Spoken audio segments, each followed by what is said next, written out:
How to activate the community on a Discord server. From the Discord main page, move to the server where you can create the community by clicking on its image. Open the server drop-down menu by clicking here. Then go to Server Settings. On this screen you can find all the settings related to the server. Under the Community category, click on Activate Community. Create the community to access additional free tools related to management. Click on Get Started to begin the configuration.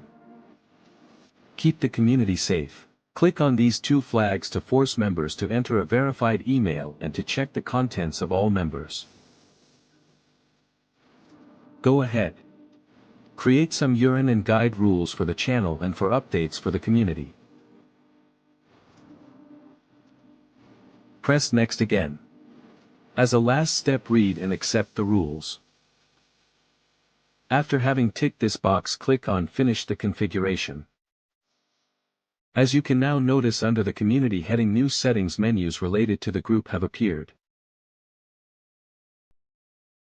To conclude, I set the channel language to Italian and save everything.